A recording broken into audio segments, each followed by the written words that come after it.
collected items. So, or maybe by other candidates.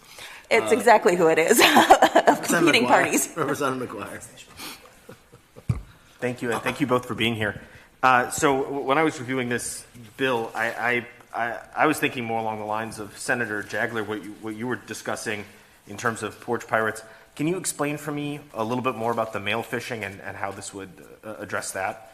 I guess I didn't quite foresee that being one of the impacts, and so I'm just curious as to how we see that ultimately. So the mail fishing is, so in the rural areas, you have mailboxes lined up alongside of the road. The young lady in the town of Ludington, she drove through, went side to side, removing the mail from the people's mailboxes, and that's called mail fishing. Oh, okay. I thought you were talking about sort of like an organized effort to steal people's private information, and by removing them. I see. Okay. So that's called mail fishing. Then you just see what you can get out of other people's mail. Okay. All right. Thanks. Thank you both. Thank you. All right, we'll move on to the fourth measure, Assembly Bill 904, relating to private security persons practicing without a permit and carrying a firearm. Representative Jessie Rodriguez.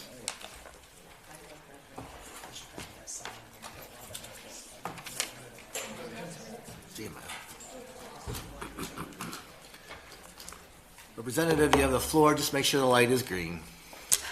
The light is green. Well, thank you very much. Good morning to all of you, committee chair and members of the committee. Unfortunately, Senator Wongard couldn't be here, but he has provided testimony for all of you. And before you, I want to testify on AB 904. This bill was brought to me by a gentleman in my district who is here today, who will be testifying after me, who owns and operates a private police company. His employees work as private security guards at local businesses and take on the role of protecting property employees. Unfortunately, this industry has experienced instances where companies are simply bad actors and do not comply with the law, thus causing stress on the industry and compromising safety of the public. You will hear more about that from their testimony right after me. Under current law, when a private security company is acting outside the law or is a bad actor, the Department of Safety and Professional Services is charged with investigating complaints against that company. However, DSPS was not given enforcement mechanism, and oftentimes unlicensed companies who violate the law are not handled. So I had actually talked to the agency, and basically what they had told me is that they do not have any enforcement mechanism, and that's really their words on that issue. AB 904 allows local law enforcement to investigate unlicensed private security companies and requires them to report any alleged violations to DSPS. DSPS must then submit a report to the legislature each year detailing the complaints that have been received regarding private security persons, private detectives, and private detective agencies, and how the department responded and what action they took. Prior to 1995, this is how complaints were handled. Occasionally, a private security company will fail to submit a license application for the private for the private security guards who they employ, unbeknownst to the employee. This bill requires the employee submit their application personally and would allow them to seek and receive reimbursement from their employee for the license fee. And you can ask the people who are testifying after me, but there was a situation where a gentleman thought he had all the credentials to do private policing, and apparently was a fee was being taken out of his paycheck, and later finds out that that was not the case. Finally, AB 904 addresses ambiguity in the law relating to concealed carry permit holders working as private security guards. Under current law, a concealed carry permit holder is able to carry while on duty as an armed security guard. Current law assumes that the permitted person is competent to protect him or herself and their company's clients. This bill requires that if a private security guard is going to carry a firearm while on duty, whether they are specified as an armed security guard or not, they must complete the DSPS firearms training. This bill has been vetted by law enforcement groups and written in coordination with private security companies who believe that the law needs to be changed in order to ensure that public is properly protected. And I am open to any questions you all may have. Representative Sortwell. Thank you. Thank you, Representative, for this. So, first of all, I just want to understand how broad is this definition of private security? So, for instance, I get this would include, theoretically, like probably mall security or property security. I would assume that would apply to them. This also apply to like armored car companies and such that often usually carry weapons. Are they considered private security under this? I missed who armored car companies like, say, Wells Fargo, Loomis, Waltco.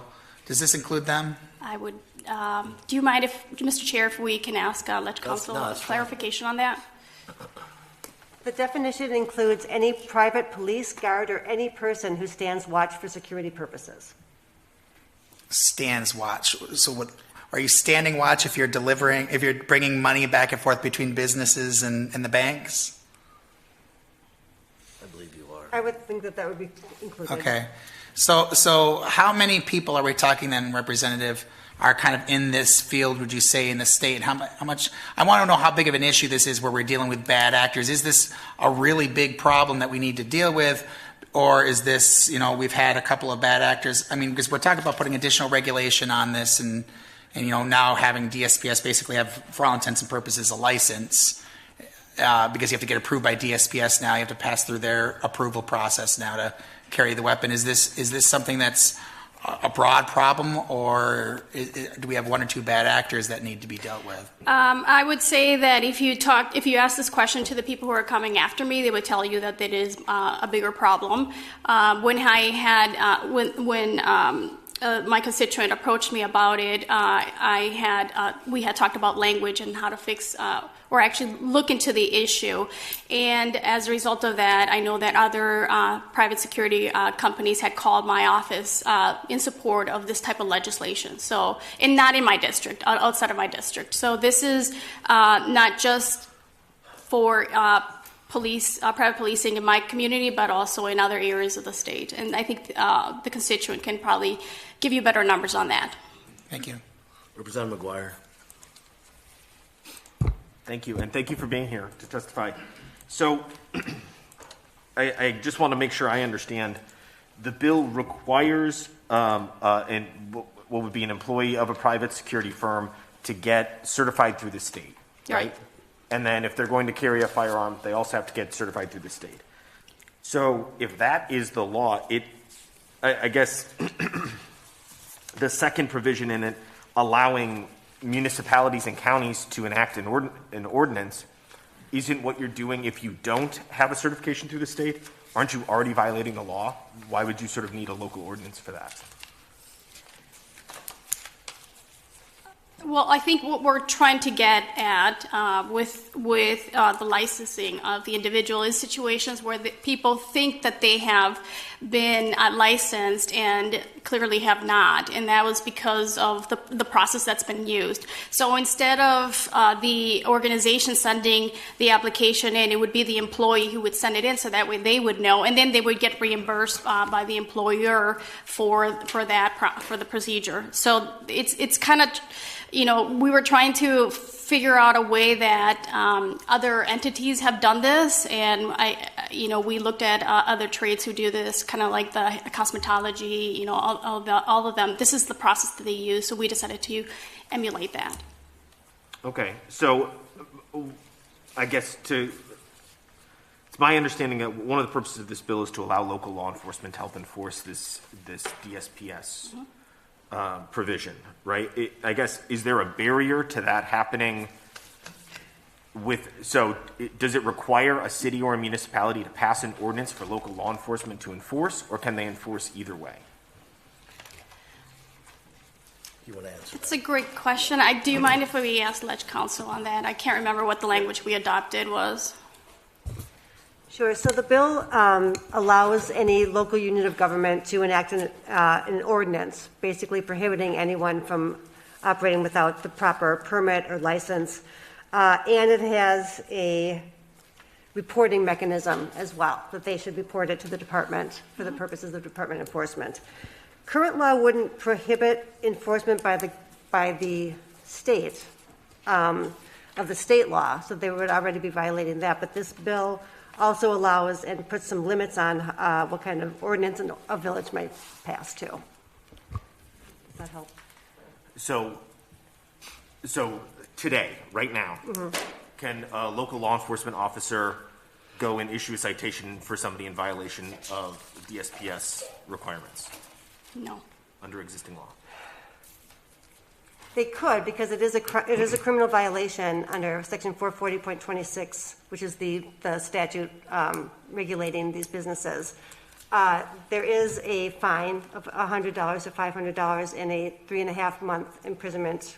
So it could possibly be enforced by a DA. So under current law, law enforcement can essentially issue a criminal penalty, and DSPS can issue a civil penalty. This bill allows local law enforcement to issue a civil penalty as well. Correct. Okay, thank you. Representative Straw? Thank you.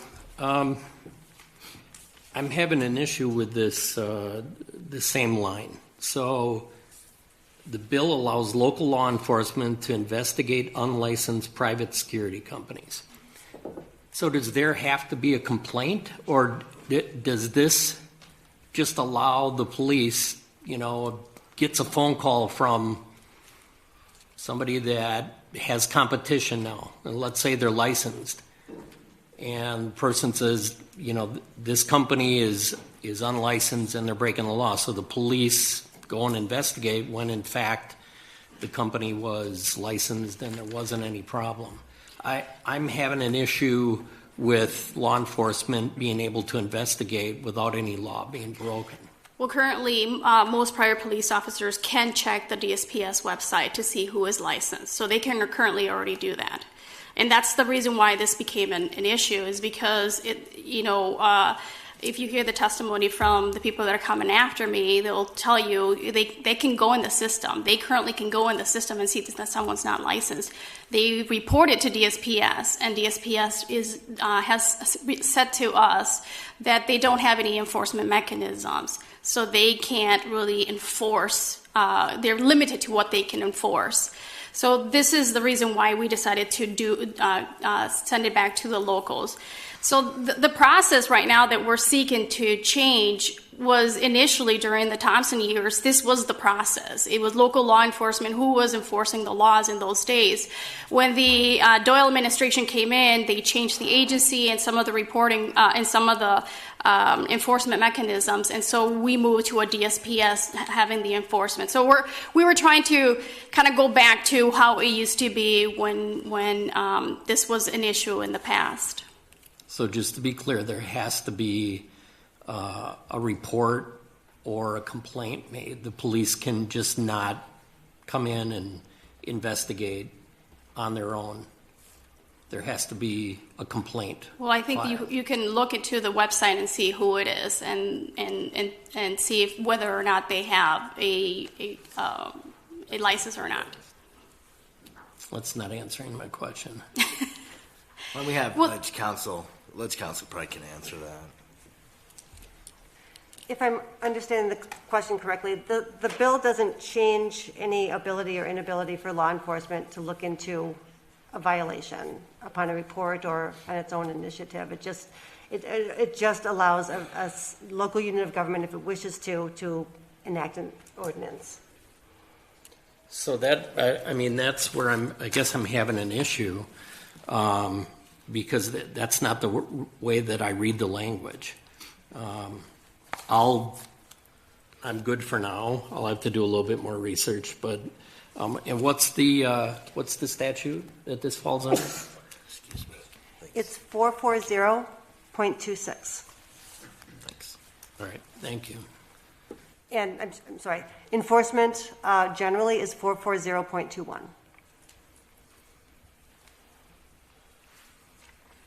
Any other questions? Thank you. All right, thank you very much. Next up is Thomas Sipin, West Dallas, speaking in favor.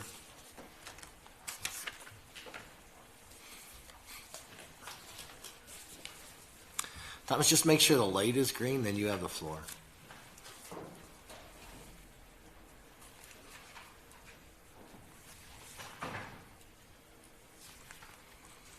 It'll either be red or green, so.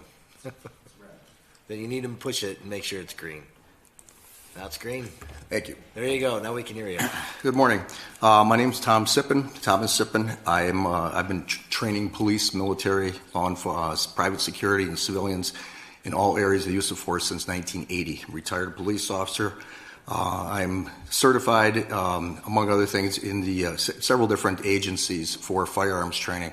I'm still a police instructor for DOJ. I'm a firearms certifier and a firearms certifier trainer for DSPS. Former member of when we used to have a firearms advisory board for DSPS. And so, I mean, some of the questions that you brought up, I believe I should be able to answer, but I actually helped to word and write some of the current code regarding firearms. Just basically what it boils down to right now with most of the problems is, excuse me, there used to be one path for armed security to be able to carry firearms while working, and that was get the firearms permit through DSPS. And it was a little bit vague in language, but it was a minimum 36-hour course to be based on the current law enforcement manual. And within 12 months of any new manual, it was supposed to change to go to that. And excuse me, when Wisconsin enacted Act 35, the CCW statute, they wanted to make it clear that keep and bear arms for any lawful purpose is an individual right, which I definitely agree with. And they wanted to make sure that that there was no other, cities, counties to change that. And when they wrote that law, again, unintended consequences a little bit, what happened shortly afterwards was a lot of the private security companies turned around and they said, okay, now that Wisconsin adopted CCW, and within that law, it stated that you can't require, no city, et cetera, can require any stricter training requirements. They went to DSPS and said, well, now, to provide armed security, we don't need that DSPS permit anymore. We can just have people get their CCW permits, and they're covered, they can carry. And there were hearings at the time with DSPS, and the decision was that it would take too much time and money to fight it. There were too many of the private security companies that were trying to get that way. Private security is a very cutthroat business, and if you can save money on training, you can save money on expenses. That's what a lot of people do. And so nothing was done, and DSPS just basically said, okay, well, you can do one of the two paths. You can either still get the DSPS 36-hour permit, or you can get your CCW permit. And the problem that a lot of us saw right away was that in order, as an individual right, they wanted to make sure that there were no barriers, that no rights were infringed on.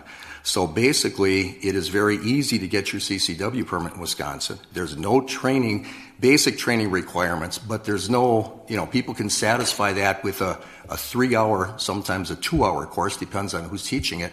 And you sit and watch a video, listen to a lecture, and there's no requirement that you ever even touch a live firearm. Whereas, obviously, there's a big difference in the 36-hour course. There were still some problems with that we had some instructors at the time that were falsely filling in information, teaching a 20-hour course instead of mandatory 36.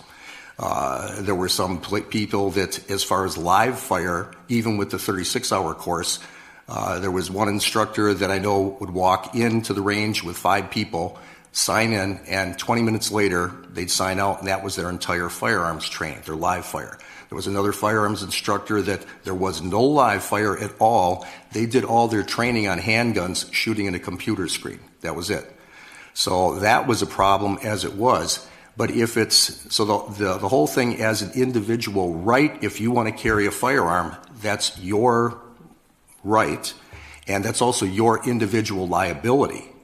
But where we had the problems is if you're working, you're putting the agency that's supposed to be licensed, the guard that is supposed to be licensed, are advertising and purporting to provide professional armed security, armed officers, as an occupation, not as an individual, as an occupation.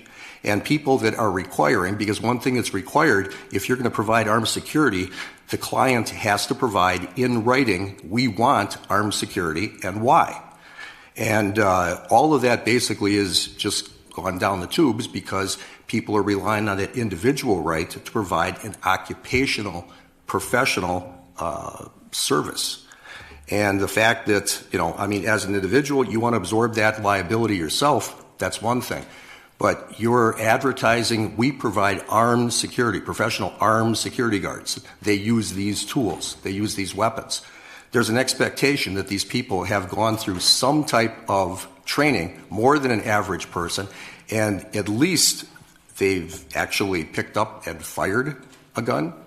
And under current loopholes, shall we say, there's agencies that are not doing that. They're getting away with it. It's just, well, we got our CCW permit, we're sending out armed guards. And some of them, they're not even they're not making a distinction to their clients. It's just, can you provide armed security? Oh, yes, we can. Okay? And they're trained, and they're trained by someone in-house that isn't and never was a firearms instructor. No idea of liability, no idea of what's required, are doing that. A couple other questions that came up. Armored car people. We always had a problem with the licensing for armored car. They always tried to get away, even when we had the 36-hour requirement. What they did was they were relying on U.S. Commerce Code Title 15, in which the wording is different. And there's a kind of a loophole. Well, are they required to license under Wisconsin's requirements or under Title 15? And being in that kind of gray area, they were getting by carrying firearms with maybe 2 or 3 or 4 hours annually from a beginner, from never touching a gun before. So there was no primary requirements. There was just, well, we'll have ongoing training. But again, DSPS at the time, did not want to be involved with any questioning on that. So, and as far as regards with with local law enforcement, around I believe in the early 90s, with a change of administration, DSPS basically sent out a request, an order to all local law enforcement departments, and they said, if there's problems with anything under our licensing, private security agencies, private security guards, firearms training, we'll handle it. Don't bother.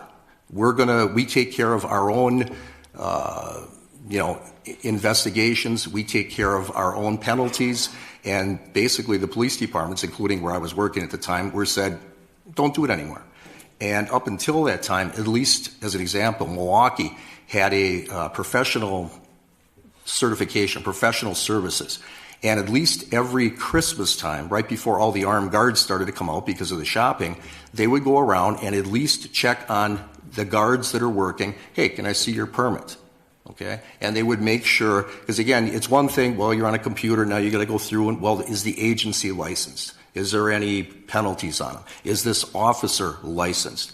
This way, there are requirements to have your security guard. There are your permit, picture ID on you when you're working. There are requirements that the agency is licensed, that you're licensed, and there used to be the requirements that you went through the 36-hour course. That's what this bill was designed to kind of bring it back to.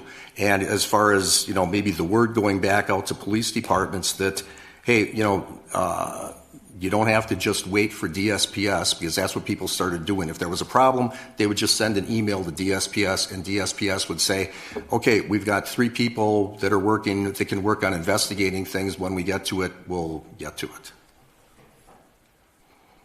Thank you. Representative Stefan. Thank you.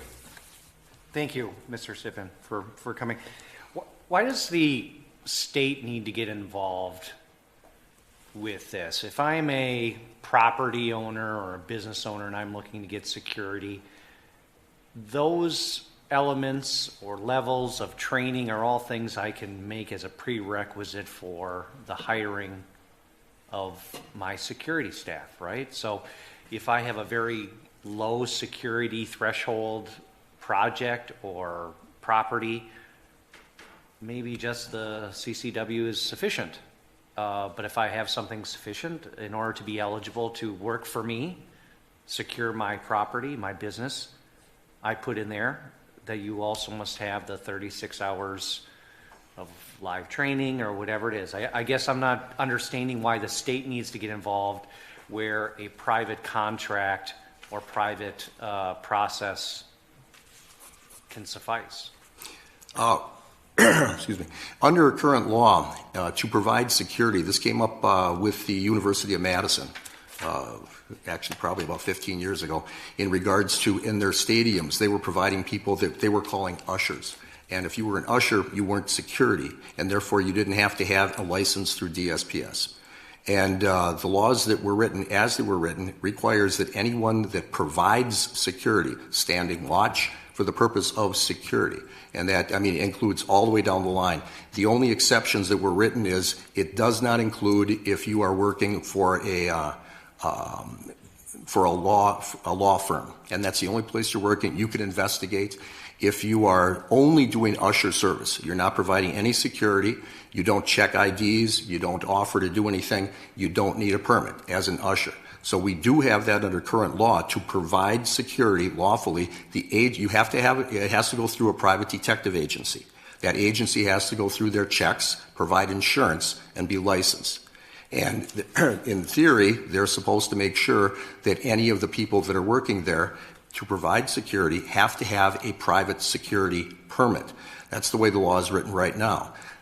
Does everybody follow it? No. And one of the other things I do is I do work as an expert witness too, and I've had numerous cases of private security guards never trained, never licensed, never permitted. And some of the agencies were never permitted. And as long as you're, hey, you know, you five guys, I'm doing a music show this weekend. I'd like you to provide security and just kind of like keep people quiet. That is under the lawful definition. That security company is supposed to be licensed. The people working are supposed to be licensed. But unless something happens and someone gets hurt and there's a lawsuit, nobody knows and everybody gets away with it. So it's kind of the same as chiropractors, nail manicurists. They all have a certain standard that state law requires you meet, maybe minimum, maybe a little more, but there is a state standard on those things, and private security, private investigators are still have their requirements under DSPS. I don't know if that answers your question. No, but let's just move past that part and just. But this does add an additional layer of requirement and expectation on certain people who participate in the security field, right? It brings back to what it was originally. Like I said, right now there's two paths. Do you have a workforce issue in the security field? Or are there more than enough people who are engaged in security, and there's more than enough people providing this service? There's always a shortage. There's always a shortage of good people too. The problem, one of the things people don't think of, the job of law enforcement is protect people and property. The job of private security is protect people and property. By the very definition of security, someone has recognized that you're putting someone in a position they might have to use force. Using force against another person is highly controlled and almost always illegal unless you can justify it by the use of the laws. Now, to put someone in that position to use, even as a bouncer, to put them in a position where you expect them to use force and give them no training in what the laws are is a very high liability, and that actually is the main type of case that I always end up testifying in. None of them have made it to court yet, because beforehand it's like, this is stupid. It's negligent to do that. So if you want to absorb your own private liability for your house or something, that's up to you. Well, I guess that's part of the point, isn't it? That, I mean, it's up to the individual business to determine their own threshold as to both the cost, expertise, risk that they want to absorb. But basically what you're saying is that shouldn't be up to them. The state should be setting a standard for everyone. Is that accurate? In regards to a high liability as far as the use of force, yeah, that's what I'm recommending. Okay. Again, with the people that are involved, unless you know a lot about private security companies, like I said, I've been training them since 1980. There's good people, there's good companies, and there's also people that just want to make a buck. And one of the favorite things is, you open up a company, and if you end up getting complaints, you go bankrupt, you open up a new company in your cousin's name, your wife's name, your sister's name, and you just do it all over again. Okay. Thank you. Representative Sortwell. Thank you for coming in to testify, sir. So I guess my question is similar to the question I had earlier for the representative, which is, I can't remember the last time that I saw, we see a lot of shootings in the news. I mean, police seem to be getting gunned down in Milwaukee every few days here. But I don't see a lot of stories out there where private security are being found at fault for misuse of firearms on a regular basis. I think I was just Googling it, trying to see if there was anything, and I couldn't find anything in Wisconsin where, it happened and then it was found that, it was inappropriate use of firearms. So is this a solution in search of a problem? Because I'm not seeing it. Am I missing something? Did you pull up the one about Walgreens? I think everybody might remember, armed security guard that wasn't permitted. Couldn't get a permit because he was a felon. There's a lot of felons that are working as private security. Can you get a Walgreens on the north side? Can you get a concealed carry permit as a felon, sir? No. Then if they're following that standard of the concealed carry permit, which that's not what we're discussing. I mean, we could have proposed that. Say, well, because your testimony was a lot of people are getting the concealed carry permit instead.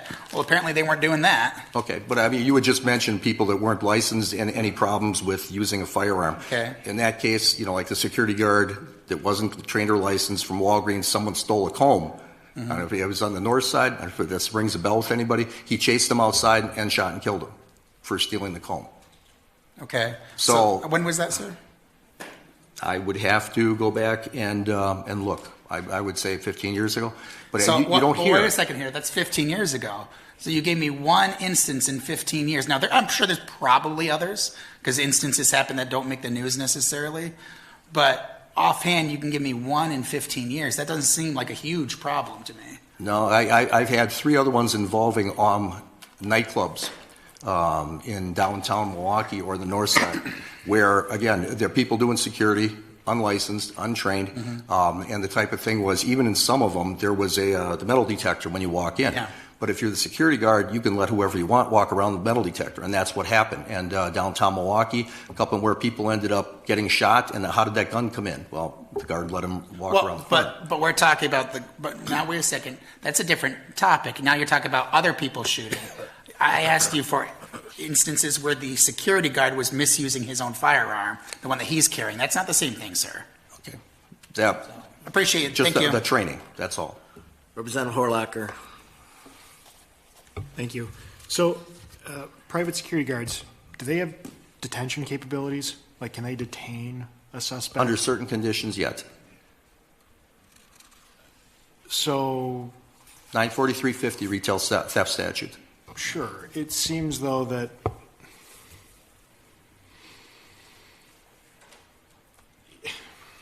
to need the firearm, you're probably going to need that in a situation where there is going to be a detention sort of scenario, right? Imminent threat of death or great bodily harm, correct. Protecting property, just if I can think of what you're getting at, is if you're any lower level incident, you stop someone for retail theft, shoplifting, parking in the wrong place, can turn into a higher level if you don't handle it correctly at the lower level. So I've actually heard from constituents that, like at the Social Security office, right, there's an issue there, whether or not they can detain people and who would be on the hook if something goes wrong, right? Correct. Whether in a detention situation or if somebody actually has to draw a firearm. And I'm trying to think if this bill actually does anything to assist or harm that scenario, again, of the individuals, even on federal property. I think the federal courthouse in Milwaukee also has private security guards, do they not? They have different companies on and off. Again, private security, if you can save money with different companies, we do work for very few private security companies because to train people properly, the 36 hours, it's expensive. So if you can just send somebody to get a CCW permit for $50, $60, and never have to buy ammunition, you save a whole heck of a lot of money. But that's the thing. At least with the minimum training, you're making sure people understand the use of the lawful use of deadly force. And without that, with a CCW permit, it doesn't cover anything in regards to the use of force. Even with dangerous weapons, definition is if you want to carry a dangerous weapon, handcuffs, pepper spray, an impact tool, a baton, you have to show that you're proficient based on training. And that's it. No competency-based, no hours, no repetitions, no requirements, no nothing. So, there were people that there were companies that were providing armed security, handcuffs, baton, pepper spray, again, without not getting into the firearms part, but their entire use of force training was watch a 2-hour video. Now, you're blessed. You know how to use handcuffs. You know how to use a baton. And when, and the laws. It's a high, consistently, I think the idea of DSPS with the licensing was at high liability areas as an occupation, a lot of people feel that they should be at least minimum standards set down as to what they would be. You want to talk about the minimum standards, but at least somebody's talking about it. At least there's minimum standards. You're carrying a gun and you hire somebody for armed security and you have no idea, they've never even fired a gun before? You're done. Thank you. Representative McGuire. Thank you, and thank you for being here. We certainly appreciate you lending your expertise to the committee. Excuse me. My question is along the same lines as Representative Sortwell's. So you had discussed earlier, you had referenced that there have been multiple cases recently where you would have been called to testify in court, but you didn't, presumably because they settled. Is that correct? Correct. It was settled at depositions. So essentially, there are cases where, and when we use the term liability, we mean somebody was hurt here, right? Yes. That's what happened. So there was a private security company that didn't do the appropriate standards here that we're discussing in this bill. And then somebody got hurt and they got sued and they ultimately ended up being negligent in that person's injury, and they obviously couldn't fight that in court. That's basically what you're telling us. How often does that happen? I get involved maybe 3 a year. 3 a year? Okay, so this is an ongoing and recurring problem? Yes. Okay, thank you.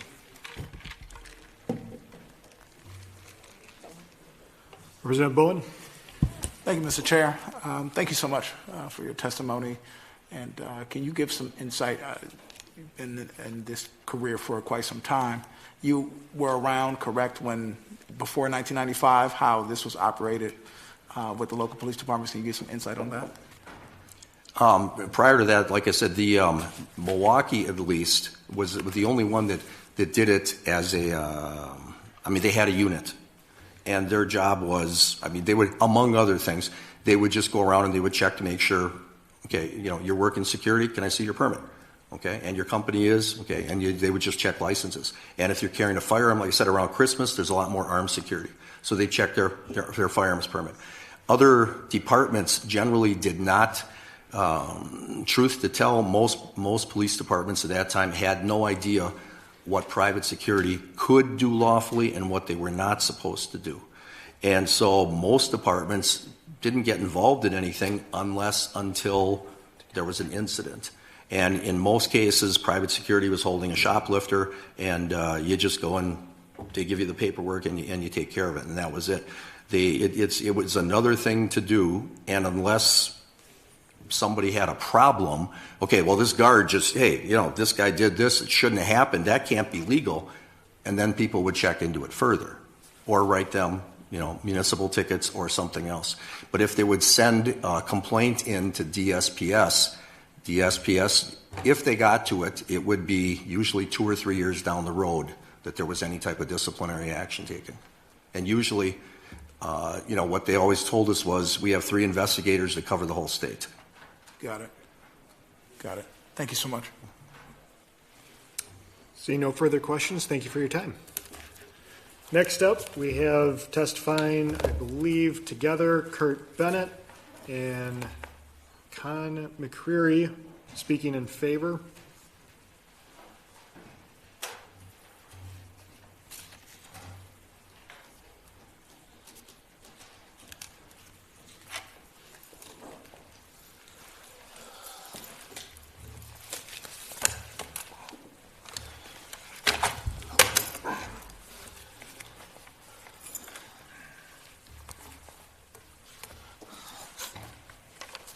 Thank you. Floor is yours, gentlemen. I'm sorry, what was that? Go ahead. All right. My name is Kurt Bennett. I am the chief and CEO of a company called Advanced Private Police, operating in a security agency, private police agency in the South Milwaukee, covering most of the state since 2015, besides years before in safety and security. This is a personal passion for me. This is why I reached out, because even before I had my own company, I was running into a lot of officers who are out there providing public services that were not doing so properly, were not doing so with any training, and were basically providing a more danger than help to our community. A private security officer, as some had asked, it isn't just what the property owner may want, but there's also a perception of the public that when you see someone in uniform that you are going to be dealing with a professional, and that has standards. Now, generally, I am not a huge regulation person. I've been in this building a few years ago testifying on behalf of constitutional carry for firearms for individuals. Yet I'm still going to sit here and champion the need for someone acting in a professional responsibility, working with the public, to have a necessary level of oversight. And I believe that what we have currently is insufficient to have that enforcement. The different issues that I've run into over the years include some atrocious issues, and there is at least one here that I want to bring up right away. A company that we ran into while we were working with another client, where a security officer had come out of the location that we were had an agreement to share with and began rudely and unprofessionally engaging with the clients that I was there to protect. He was not in a proper uniform by law. He did not know the duties that he was required to do by law. He did not have the identification required by law. In what little I was able to get from him, he did not have a license. I was able to get the company that he worked for. They did not have a license. And yet here they are providing a service for the public, telling themselves that they are professional. The owner of the company came out due to my questions and met with me. We discussed with things, and he gave me this whole, DSPS sent me an email. I'm completely legit. And when we finally look it up, he got an application. He was never approved to work security. To this day, he is still operating. And after discussing with him that there's an error in your application, and knowing that DSPS sometimes drops the ball, I told him I'd get in touch with him a few days later to see what actions he had taken. None was taken. Emails showing him the legal requirements that his officers were not meeting were displayed to him, and nothing had happened. I did issue the complaint to the state. That was in July. In, I believe, November, one of their 40 unlicensed officers shot and killed someone at a nightclub. This was, I believe, September of 2019. And then 3 weeks later, I finally get a response from DSPS saying, your complaint has merit, we will look into it, and that is the last I've heard of it. There are multiple companies that I've found out working, some with people claiming to be police officers, and even when Milwaukee police have investigated those cases, they just told them to stop it. And these companies that are operating illegally, that are operating without any oversight, and are working in the public with an expectation to be able to provide those services, are not doing so. I've always operated my company with trying to get the highest standards. Yes, I can put an officer out there with a concealed carry license and spend 5 minutes training them on here's how you open a baton, here's how you do a strike, here's how you cuff someone, here's how to use pepper spray, and I'm within what the law says. I have multiple trainers on staff. We were doing the full 36-hour course for many of my officers. Now, some I would let start with a concealed carry license if it's someone I'd worked with for years. For instance, one of my officers is an NRA firearms instructor already. I didn't have a problem putting her out there, going over some of the fine-tuned differences between what you'd accept with a concealed carry license, which not only can it be done with just a 2-hour course, but it can be done with a hunter safety certificate, which has nothing to do with protecting yourself or protecting others. Again, for each individual who is walking around in public, I believe in their Second Amendment right that they should carry. When you are working as a public officer and you are wearing that uniform that says, I'm an authority, I'm here to protect you, I'm a safe space you can go to, you need to be able to meet certain standards, and that just isn't met and hasn't been enforced. The few stories I have here are just the ones that I bump into. In Milwaukee, and I've heard, and I know people in other companies who work on being legitimate that operate in Madison, and they are running across the same aspect that throughout the major metropolitan areas where safety is the biggest concern, there are companies that never bothered to file a license, have felons with firearms, just have felons as officers, are providing armed services with a BB gun. These are some of the many things that we've run across. I support a lot of this bill and many more. The entire industry needs a lot of revamping, and this is a first step. I think there's areas of this bill can be polished that I want to get into, but for the most part, a lot of these changes need to be made for public safety. Whether it was a story that I told you where an officer shot and killed someone when the company was already operating illegal, or just December 6th, when someone who I personally knew was working security without any training, mishandled an issue, and was shot and killed. That made the newspapers at the hotel in downtown Milwaukee. Just the basic amount of training that we provide would have given him the tools to possibly walk away from that situation alive. Our training includes, as I mentioned, NRA certified firearms instructors to make sure that we have a certain quality of work. We do have firearms certifiers on staff who, when we can get their schedule, they provide the work. We also use Mr. Sipin, who testified before, and another gentleman because they provide a good course. They provide a 36-hour course.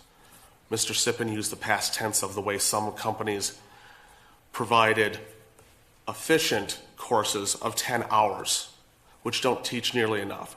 A proper course involves standing, sitting, kneeling, prone, all the things that you might do when you are actually having more of a duty to interact with the public and protect others.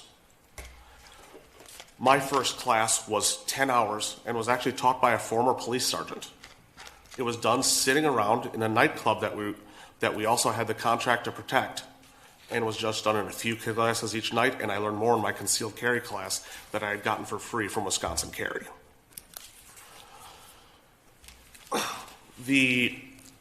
Some of the other issues that have come up, and that I know that there were some questions were, I know Representative McCreary at one point had asked about the local officer requirement.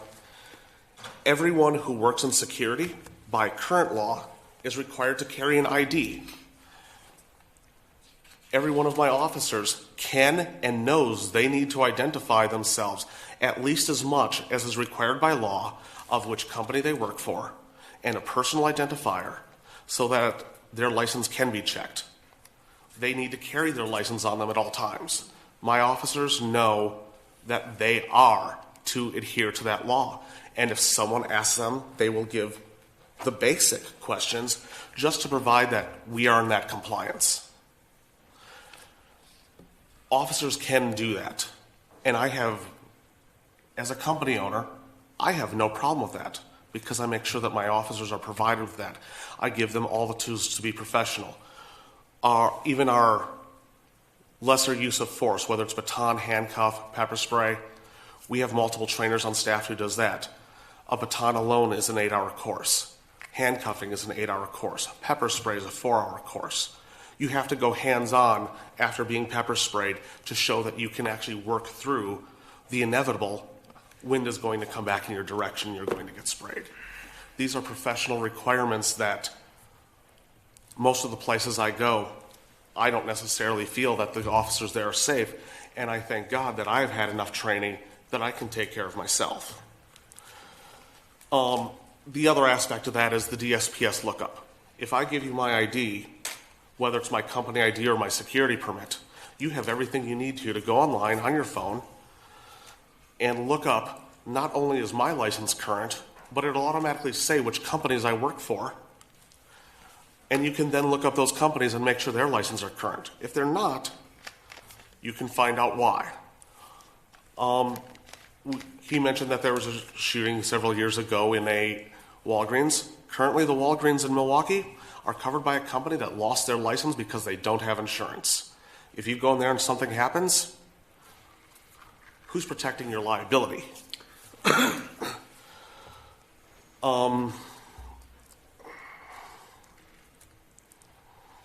mean, you don't have to go into everything. We can ask questions. Absolutely. I just wanted to make sure I touched on the other things that were... there is one other aspect that I wanted to make sure I brought up to everybody. As I believe it was Representative Stephan was asking about a company hiring their own security and their own requirements, there is actually a legal avenue where you can already do that. If you want to have just what you want for security, you can hire the officers directly as your direct employee, as a W-2 employee, and they can operate as security without going through all the state requirements. And then you can have the exact say on what they do or don't do. Is that it? I believe so. So I have a question, liability. You have your own company.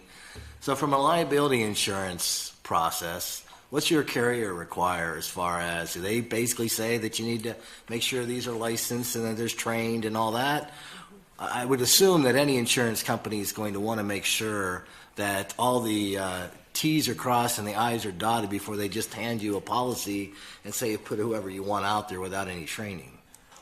The insurance companies themselves don't always take that level. A few of them have asked for our use of force policy and our firearms policy specifically, but not necessarily the training requirements. What's the requirement that what amount of insurance do you have to carry? What's required?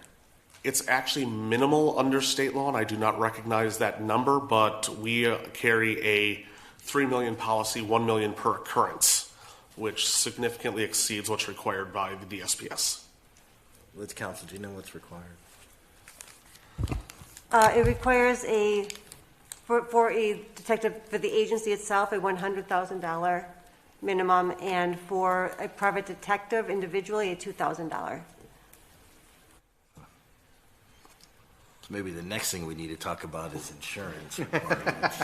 There's a lot. I could have a week-long soapbox on this, so I agree. And as far as training goes, I applaud you for the training. I guess as someone who's done security, who's in the Air Force and who's been in law enforcement, if I didn't have training, I wouldn't have been able to do the job. But as far as the training goes, if you wouldn't provide a training and you just take somebody off the street, what's the potential problem? Depends on the location. I honestly have sites where I could legitimately just say, Go watch that. Go here, door. Tell them to wear their mask. It depends. We actually do primarily armed services ourselves, and to discourage taking armed accounts, we actually charge more for unarmed. As I tell my clients, I don't put officers out there to be bait. So a lot of our clients do deal with more aggressive issues. And honestly, in all the years I've been doing this, there's been times where I've drawn a firearm, never discharged. There are times I've drawn another weapon, and the only thing I've ever used is pepper spray. Projecting authority does a lot, and when you have the full equipment there, I've honestly just gotten a lot of people to comply, telling me that they don't want me to have to do paperwork. All right. Representative Stefan. Thank you. Thank you, sir, for your service. Thank you. To our state and our community. Some of the many of the things that you referenced in terms of individual companies and individuals who are operating that are currently non-compliant and breaking current, you mentioned them being in an illegal status. Mm-hmm. And in our role, we create the law, but we have no role in enforcement. So adding a new layer of law will have no bearing on all those issues that you are addressing. Adding one more layer of law does not create compliance on the rest. I disagree due to certain aspects that are in here. As Sipin You disagree that that putting another layer of law will increase compliance on the rest of them? Is that what? Part of this is actually creating more avenues for enforcement. Okay. And that's definitely a part where I've looked into. As Mr. Sipin said, the DSPS has 3 offers to investigate. And as I demonstrated in one of the cases that I had reported, before I even got a response saying that they're going to investigate it, that company had killed someone. By actually being able to have that enforcement on the books, by being able to have something to where it can and should be followed up on a local level instead of just disregarded and pushed back to the state, that is one of the things that I'm definitely passionate about here, is actually making sure we have more avenues for enforcement. That Okay. One of the issues that I have with that enforcement is that it says may. I think it should be. So can and should, that also exists with the state level of enforcement. It can and should be enforced at the state level. If it isn't. Absolutely. My original requirements was just to increase the enforcement on one level, Understood. whether it be a budget issue with the DSPS or an issue like this where it gives more power. And I certainly respect the fact that you want to have a very, very high standard for your industry. But with, especially in places like Milwaukee where you do a lot of work, where the amount of crime and criminals certainly is much higher than the number of people providing your services, and there's no criminal shortage, but there is a protection service shortage. Don't you think there's some potential clients that they just want something above themselves with a baseball bat to protect their stuff, their place, and whether it's Joe's Security that charges much less because they can't afford your high level, it's at least one step difference between, proprietor with a baseball bat to give them something to protect their investment and their business. Well, and that they should at least have something. Well, there's two answers to that. One, all these companies go out and advertise exactly what we advertise. They're saying that they can do all this, they're saying that they do all this, and many of them do not.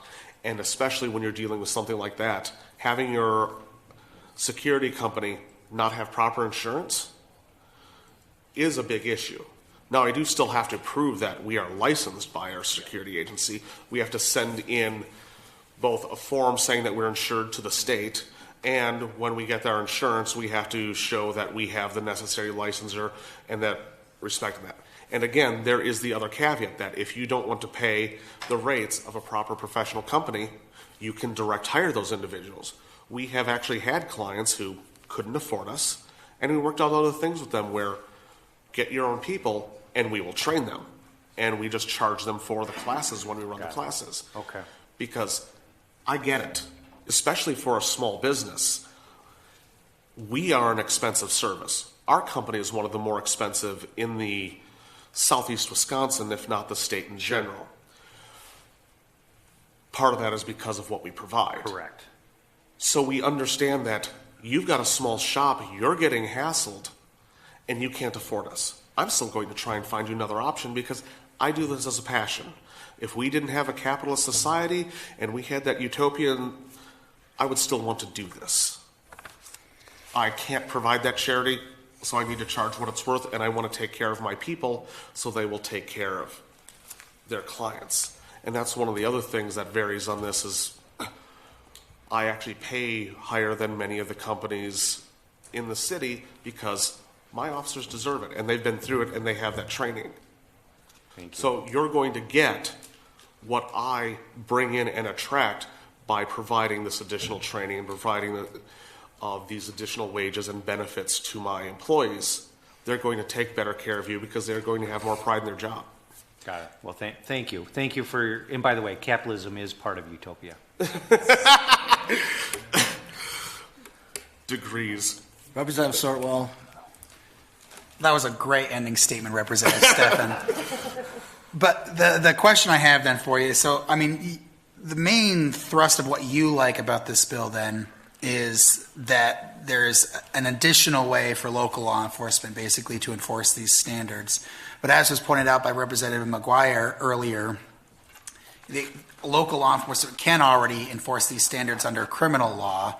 So, and I guess your testimony is they're not enforcing it right now under that criminal law. So, is the bigger issue here then maybe not that they can't enforce it, but maybe because places like Milwaukee have cut officers by hundreds and hundreds of positions? Is that the real problem? Is that the fact that they're defunding their police? I think there are a lot of contributing factors there. Definitely in Milwaukee, getting a response to something like that is something that I've realized is not worth my effort. Thank you. But even dealing in a smaller community, it is still something that they also don't know what to do about a request like that. Wauwatosa actually came to me asking questions about that enforcement, and I had to walk them through how to verify if a security officer is legitimate to be working when they follow up with certain locations. Okay. Mr. McCreary, did you have anything? Yeah, I'd like to just address a few things. First of all, I can definitely appreciate the why should the state be involved. I'm also not a fan of extra layers if they are unneeded.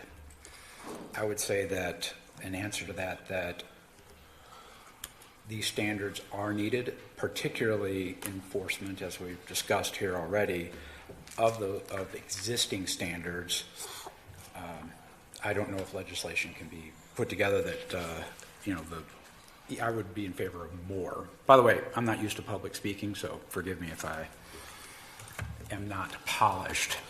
I would say that the crux of it is it's important for public safety and the safety of the individuals that are out there providing the service. As Mr. Bennett mentioned, we had the incident with the unlicensed and illegally operating security company that was reported, but no action was taken and still hasn't, and we don't know all of the details, but where somebody was shot and killed, very likely by somebody that did not have proper training. And then we had an employee that was not doing security for us because we were taking him through the process, and it takes a little while to get that done through the DSPS. We had not provided him any training, and he was providing security for other entity, and he badly mismanaged his initial contact with a bad actor, and he's dead.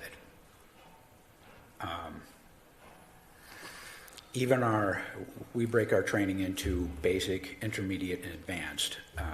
We reinforce everything from our basic training through intermediate and advanced, and just our basic, what we cover at the lowest level. I cannot definitively say that he would still be alive, but there's a high probability he would have. There's been a lot of emphasis talking about firearms versus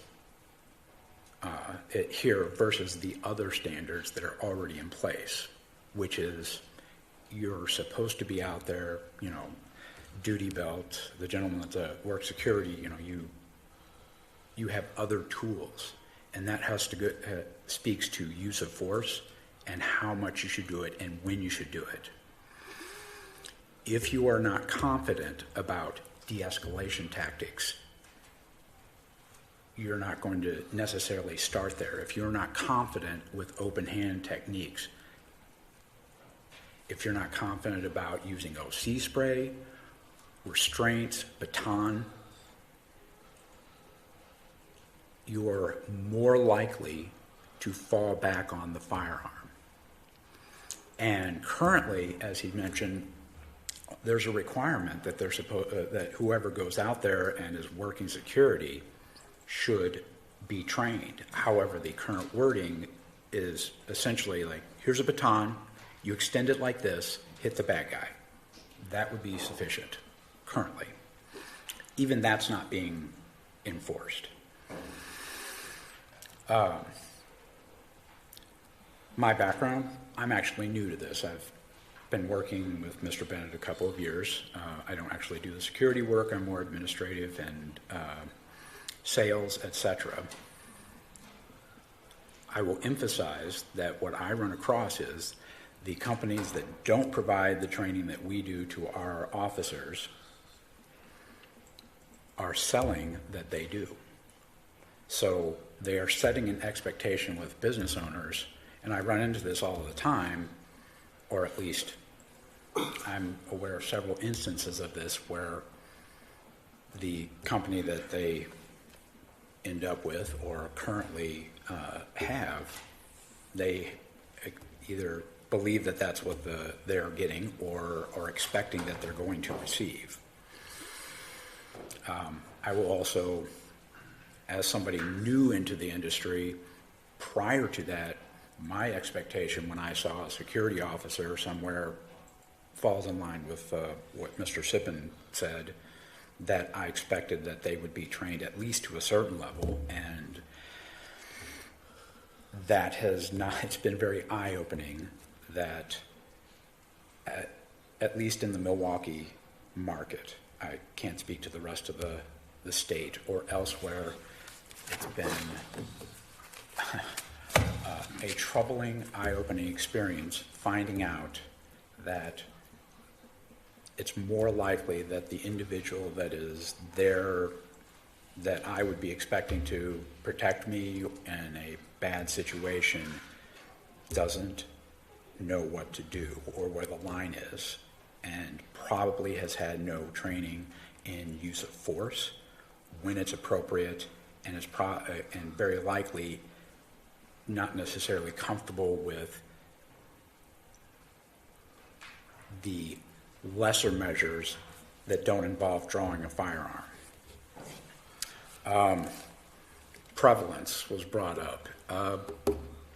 It seems everywhere, at least in the Milwaukee market. We are constantly bombarded with where this happens, and this is something that he's very passionate about. We run across all of this, and this is just what we find in our spare time because we care about it. So public safety and the safety of the officers that are out there is why it is necessary. Even the standards leading up to that. Let's see. Police are unaware of what the standards are, and when made aware of it, are disinclined to enforce. So that's been our experience. There's been instances where local law enforcement was made aware, hey, this person, here's all the information, and no action is taken. Do you have anything new? I mean, just anything new that we haven't heard yet? Because I'd like to stick with the auspices of the bill, and really when it comes down to it, we're talking about a concealed weapon or a weapon as far as that piece of it. And then as far as enforcement goes, this body doesn't have any requirements to do anything from an enforcement. Even if we pass this bill, becomes law, there's no requirement out there that says law enforcement has to enforce this either. So, you know, from that standpoint, hopefully law enforcement will do something. But I'm just saying, we can only pass the bill. As far as all the training requirements, that's really up to you and the other security companies out there. I mean, I don't care what you get into, whether it's security or whether it's garbage collecting or whatever. You have the good ones and you have those that are probably would get an A rating, and the other ones would probably get a C+ rating, and, you know, from that standpoint. So anything new, anything additional that pertains to the bill that you can add more information on or insight? I would say that most of it has been covered. My emphasis on the additional training is because there are portions in there where they're talking about the requirements to report to the legislature and the DSP's. That's information though on complaints. Yeah, on complaints and what their action. I think our interest is more in that. I would even like stronger language about something even stronger regarding that. As far as the firearms for it, there are issues with that. I think he wanted to maybe bring up, but So one suggestion would be is if you want to do things beyond this, or you'd like to add different things, what I would suggest is get with the authors. I mean, this body typically would look at an amendment if it comes to it, but that's really should be coming from the authors as far as they're the ones that can change the bill. Fair enough. Suggestion. That would be the gist of all I have to say on that. Yeah, I think this begins a strong foundation, the changes that need to be in the industry. I think it is better for public safety if these go into effect. It is better for the workers in the industry if this goes into effect. While I can agree that some amendments need to be made, some areas need to have more teeth and some need to be shifted, for the most part, this is a very solid start to fixing a lot of the problems in the industry. Okay. And ideally, I expect to be in front of you again with the next bill that will fix the next part. I look forward to it. Thank you both. Appreciate you coming. Thank you. Sorry. Registering in favor, Senator Wangard. Registering in favor, Wisconsin Chiefs of Police. That concludes AB 904. We'll move on to the fifth measure, Assembly Bill 922, relating to crimes against adults at risk.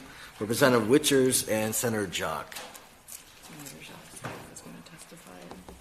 Okay, is Witchers?